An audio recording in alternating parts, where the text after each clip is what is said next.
mewakili orang perempuan di rumah nih Kiai. Ya, mangga. Ketika orang perempuan itu menghadapi anak-anak di rumah. Iya. Dia susah main handphone, nggak mau belajar gitu. Terus kita sebagai orang laki, saya bilang itu afalnya Allah. Terus ini orang perempuan bilang, lalu apa sikap kita kalau udah seperti itu gitu, Kiai? Ya. Kalau kita tahu itu emang afalnya Allah, syariatnya sikap kita bagaimana? Ya, oke begini. Jadi secara dimensi syariat sosial ya tetap berjalan karena Allah kan ngajarinnya dimensi syariat dulu toh ya. Gimana menasihati mereka. Ya toh, memang anak-anak di era pandemi ini nggak mudah juga jadi anak. Keluar nggak bisa. Belajar di sekolah nggak bisa. Di rumah ketemunya ya hanya itu saja. Tuh, dengerin. Nah, jadi bagaimana? Memang keadaannya susah. Jadi ini aja sudah penjara atau sebetulnya kan? Ya sudah penjara. Karena sudah semua gerak dibatasi. Ya toh beliin mainan juga sesuai kemampuan ekonomi masing-masing. Terus-terusan ya nggak mampu. TV terus ya mungkin bosen kayak yang gede juga bosen juga. Jadi memang tantangan anak-anak milenial, super milenial sekarang juga ujiannya seperti itu. Ya memang kehendaknya Allah secara umum sudah seperti itu. Ini bukan hanya anaknya Pak Halim aja. Semua anak manusia di alam dunia ini sekarang ngerti problemnya sama, nggak jauh beda. Hanya tentunya sebagai orang tua Allah ngajarin syariat atau waktunya sholat. Waktunya ngaji. Ini syariat. Tetap harus tegas. Tetap harus terstandar profesional. Oke toh? Waktunya mandi. Waktunya makan. Waktu istirahat. Bila perlu susah diatur. Ambil HP-nya disimpan. Diberikan saat. Jadi ya itu peran syariat namanya. Kalau terus-terusan ya kita salah juga dong. Kan mata juga perlu istirahat. Ya itu tantangan Bapak Ibu sekarang di era pandemi sedunia sama.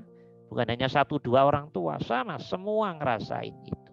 Tidak mudah. Jadi anak ya tidak mudah, jadi orang tua juga tidak mudah. Tapi tetaplah sesuai tuntutan syariat kita. Ya, waktu makan, waktu mandi, waktu ya sholat, waktu ngaji. Setelah itu monggo nggak masalah.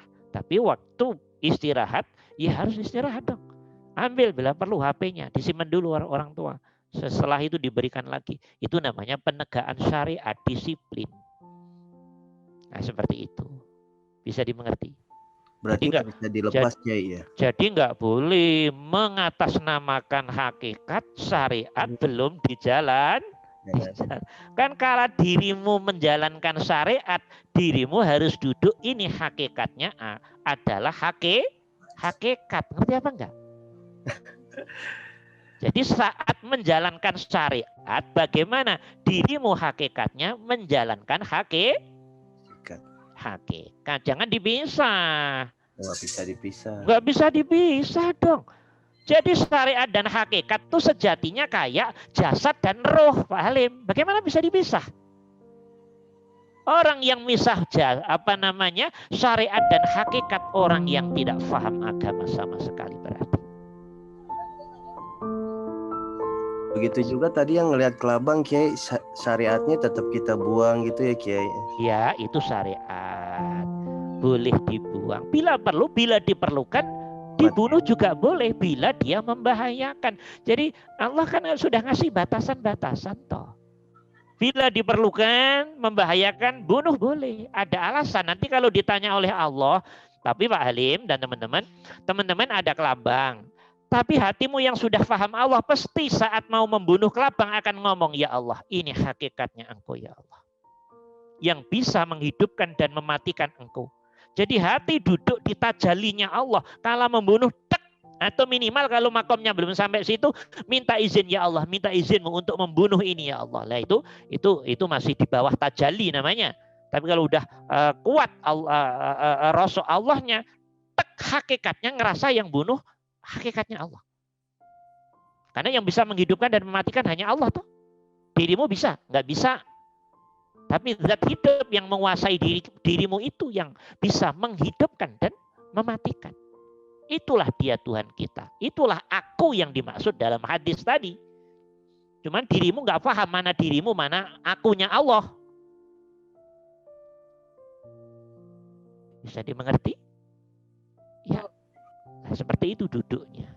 Tidak mudah memang. Ini ujian semua Bapak Ibu semuanya begitu.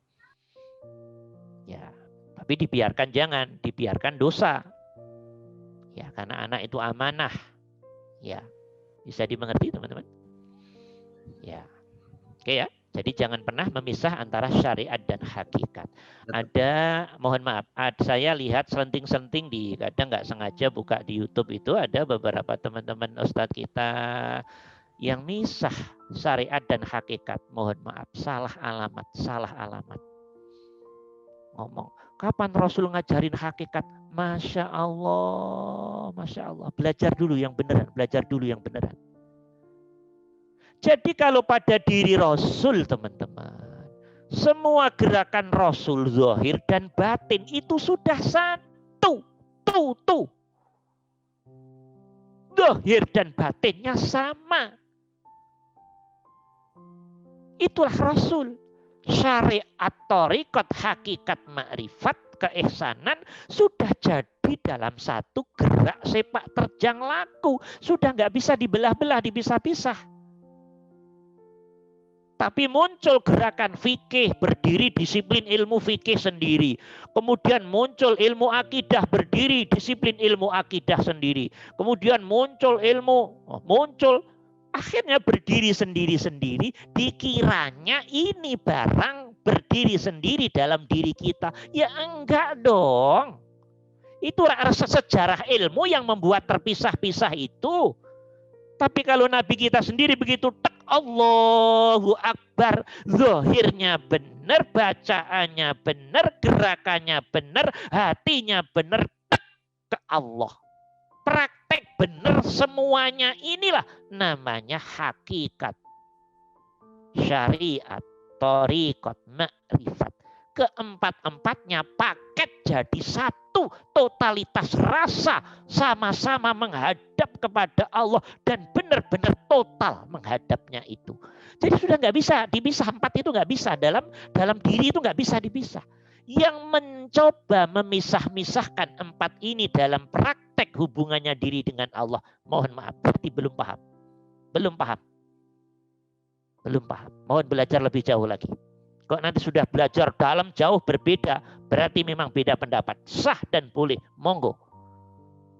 Kalau dalam pandangan saya, empat ini paket dalam satu. Rasa dan kesadaran dohir batin kita. Karena sudah sempurna. Kalau masih misah-misah bagaimana? Hambar dong. Syariat hatinya salah, ya tidak ada gunanya dong. Teman-teman, ada satu hadis begini. Teman-teman kalau baca hadisnya bisa keder itu. Ada orang mati. Matinya mati syahid di medan perang. Kemudian di akhirat ditanya oleh Allah.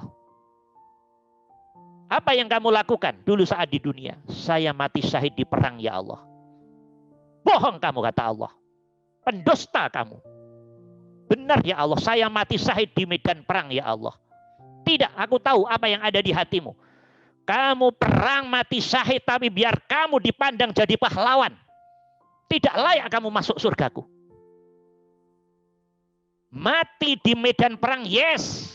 Tapi isi hatimu biar kamu dipandang orang jadi pahlawan. Loh, inilah berarti zahirnya benar perang. Dan mati beneran, yes syariat. Tapi hakikat hatinya busuk. Keluar dari Allah. Makanya ditolak oleh Allah. Sorry bro, saya tidak menerima potongan ente. Penipu kamu. Bohong kamu. Pendusta kamu. mati di medan perang. Ternyata lintasan hatimu biar dipandang pahlawan. Biar diorangkan oleh bangsamu, negaramu. Biar dikasih piagam. Malaikat lempar ke neraka. Ngerti nggak makna hadis ini? Nggak bisa dong syariat, hakikat, makrifat dipisah. Nggak bisa. Luar dan dalam harus sama, teman-teman. Itu tadi contohnya hadis itu tadi. Ada hadis kedua lagi dilanjutkan oleh Allah. Apa yang kamu lakukan saat di dunia? Alhamdulillah saya suka sodakoh ya Allah. Kata Allah. Ya, kamu memang suka sodakoh. Tapi kamu pendusta, kata Allah. Kamu berbohong, kata Allah. Kenapa? Sodakoh yang sering kamu lakukan, hatimu ada lintasan biar kamu dipandang orang menjadi dermawan. Sorry, saya tidak bisa menerima hati yang begini. Loh, ini artinya Allah pengen dimensi zahir dan dalam harus klop. Zahir namanya syariat, dalam namanya hakikat, makrifat. Paham apa tidak? Udah, malaikat lempar ke neraka ini. Tidak layak masuk surga. Rajin sedekah, rajin bantu orang, tapi hatinya hanya keluar dari aku, pengen diorangkan oleh orang, biar disebut dermawan. Lempar ke neraka. Tidak layak masuk surga. Nah, coba belajar dari hadis ini, teman. Yang ketiga, ada ulama, ada syekh, ada ustadz. Kata Allah, apa yang kamu lakukan di dunia? Saya menghabiskan waktu saya untuk ngajar umat, ya Allah. Ilmu agamamu, ya Allah. Bohong kamu, kata Allah. Bohong. Pendusta kamu. Benar, ya Allah. Saya menghabiskan waktu saya pagi, siang, sore, malam untuk umat, ya Allah. Untuk ngeramut agama, ya Allah. Bohong kamu. Pendusta kamu. Di hatimu biar dipandang orang alim. Di hatimu biar dipandang kamu pintar. Aku tahu apa yang ada di hatimu. Hatimu keluar dari aku. Aku tidak suka. Kamu tidak tulus pada aku. Kamu tidak mengabdi pada aku. Kamu biar dilihat orang. Kamu pintar, kamu alim, kamu pintar ngomong. Kamu pemahamannya bagus. Kamu hatinya nggak ngadep ke aku. Tidak melihat kepada aku. Tidak menyembah aku. Kamu menyembah sifat. Menyembah af'al. Kata Allah, sorry bro. Malaikat lempar ke neraka. Tidak layak ini ustadz ini, syekh. Dia menyembah dirinya sendiri. Bukan menyembah aku. 3 kasuistis hadis ini tidak cukupkah untuk menjadi pelajaran kita? Bahwa tidak mungkin syariat, tarekat, hakikat, makrifat itu dipisah. Nggak mungkin, teman-teman. Siapa yang bisa memisah 3 ini? Kalau masih terpisah itu masih proses. Kalau sudah jadi nggak bisa dipisah. Begitu maknanya, Pak Alim. Bisa dimengerti ya? Nah, ini saya ngasih gambaran aja biar teman, takut-takut nanti teman-teman ikut berdalih. Ini af'alullah yang apa yang kamu maksud? Ya. Jangan-jangan af'alnya setan kamu bilang af'alullah nanti. Karena untuk menyatakan af'alullah dirimu harus bersih. Kalau diri sedang dikuasai setan lepas dari Allah, dirasa dan sadar, berarti itu namanya af'alun nafs. Itu pekerjaannya setan, jin, iblis, nafsu.